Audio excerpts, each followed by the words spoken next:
네, 유튜브 설춘한 캠퍼스입니다. 오늘은 어떤 수강생이 이런 질문을 했습니다. 교수님, 아파트에 살고 있는데 전입신고 어떻게 할까요? 또 확정일자 어떻게 받는 건가요? 전입신고, 확정일자 둘 중에 하나만 받으면 되는 건가요? 아니면 둘 다 받아야 하는 건가요? 라고 하는 질문을 했습니다. 정말 임차인들로서는 가장 중요한 임차보증금, 그 임차보증금을 지키기 위해서 가장 중요한 두 가지, 대항력과 우선면제권이라고 하는 게 있다고 하는 점 여러분 간단히 알아두시면 좋을 것 같고요. 여러분들의 보증금과 여러분들의 임대차 기간 보호받기 위해서 일단 대항력이라고 하는 걸 가져야 되는데, 대항력은 어떨 때 가지게 되는가? 첫째, 여러분 우리 법에는 대항력은 점유와 전입신고를 하면 다음 날 0시에 발생한다 이렇게 되어 있습니다. 점유라고 하는 개념은 임대인한테 키를 받으면 일단 점유를 하고 있다라고 보시면 좋을 것 같습니다. 직접 살고 있거나 짐이 없어도 좋겠다.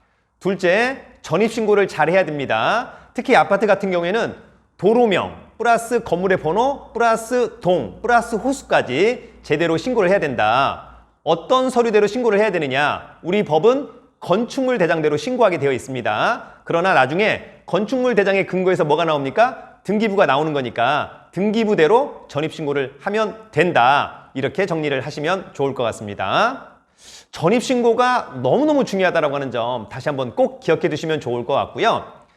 이렇게 해서 대항력이 생긴다. 그러면 어떤 게 좋으냐? 나중에 여러분 내가 아파트에 임차에 살고 있어. 그런데 소유자가 바뀌었어. 근데 소유자가 야, 내가 소유자니까 이제 너 나가라. 이렇게 나가라고 할 때 무슨 소리냐? 나는 못 나간다. 라고 주장할 수 있으려면 대항력이라고 하는 것을 가지고 있어야 됩니다. 예를 들어서 여러분들이 어떤 임대인하고 임대차 계약을 맺고 살고 있어. 보증금 3억 원에 임대차 기간 2년 동안. 그런데 여러분들이 살고만 있지 전입신고를 안 했다. 그런데 소유자가 바뀌었어요. 임대인이 그 아파트를 팔아먹었나 봐. 새로운 소유자가 여러분한테 야, 시간 일주일 줄 테니까 나가. 그럼 여러분들 어때요? 무조건 나가야 됩니다. 왜? 대항력이 없으니까. 그런 점 꼭 기억해 두시면 좋을 것 같습니다. 자, 우리 임차인 여러분, 다시 한번 임대차 계약서에 쓰여져 있는 부동산의 표시, 정말 건축물 대장과 등기부가 일치하는지, 그래서 다시 한번 초본과 또는 등본을 떼봐서 전입신고가 제대로 있는지 다시 한번 여러분 체크하는 그런 시간을 한번 가졌으면 좋겠습니다. 자, 둘째, 나중에 여러분 우리가 경매나 이제 공매가 들어갔어. 사실 굳이 전입신고, 굳이 확정일자 안 받아도 되는 것은 임대인이 언제나 믿을만해. 언제나 돈을 돌려줘. 사실 그렇다면 여러분 굳이 필요 없을 수도 있습니다. 극단적으로, 그죠? 네, 소유자도 안 바뀔 거야. 그럼 필요 없을 수 있죠.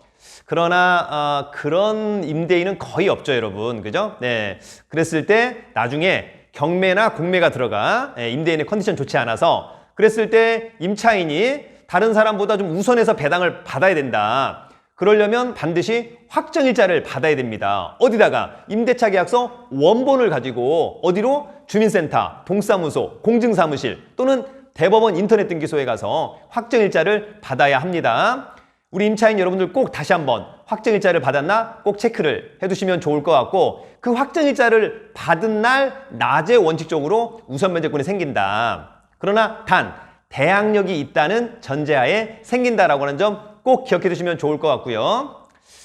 이렇게 한번 예를 들어볼까요, 여러분? 만약에 점유, 전입신고, 확정일자를 각각 1월 1일, 1월 1일, 1월 1일 날 받았다. 여러분 대항력은 언제 생기는 거죠?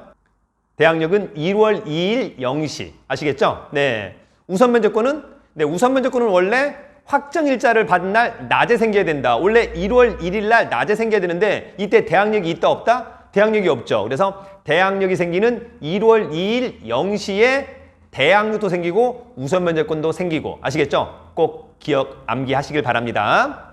또 반대로 점유 전입신고는 1월 1일 1월 1일, 확정일자는 1월 3일 날 받았다면 역시 대항력은 1월 1일 1월 1일이니까 1월 2일 0시, 우선면제권은 1월 3일 날 낮에 받았는데 이미 대항력이 있으니까 1월 3일 날 낮에 발생한다라고 하는 점. 네. 원래 여러분 임차권은 원래 물건이 아니기 때문에 우선 면제권이 없어요. 그러나 임차인들을 보호해주기 위해서 임차인들도 대항력과 확정일자를 가지면 물건처럼 우선 면제권을 주겠다라고 해서 우선 면제권이 발생한다라고 하는 점 꼭 기억해 두시길 바라겠습니다.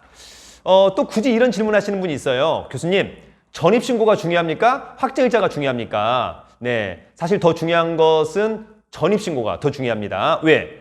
여러분 전입신고가 있으면 대항력이라도 생기는데 만약에 전입신고가 없고 확정일자만 있다. 그러면 우선면제권도 없고 대항력도 없다라고 하는 점 꼭 기억을 해두시면 좋을 것 같습니다. 자, 여러분 임차인들은 대부분 임차보증금이 거의 전 재산이라고 해도 과언이 아닙니다. 다시 한번 정리를 한번 하시면 좋을 것 같습니다. 다시 한번 임대차 계약서를 한번 꺼내본다. 그리고 확정일자를 제대로 받았는지 한번 확인해 보고 내가 살고 있는 집, 이를테면 건축물 대장이나 등기부를 한번 발급받아보고 나의 초본이나 등본을 발급받아본다. 그리고 그 주소가 일치하는지를 확인하는 습관 너무너무 중요합니다. 임차인 여러분들 임대차 보증금을 잃어서는 철대는 안 된다라고 하는 점 정리하고요. 덤으로 우리가 아파트가 한 5억 정도 된다. 그러면 앞에 뭐 근저당권 가압류, 나의 보증금까지 해서 한 4억 정도를 넘지 않았으면 좋겠다라고 하는 점이 있고요. 빌라도 마찬가지가 되겠죠. 한 3억 원 하는 빌라 있는데 앞에 근저당권 가압류, 나의 보증금까지 해서 한 2억 한 3, 4천까지는 넘지 않았으면 좋겠다. 이런 것들을 생각해 볼 수 있을 것 같습니다.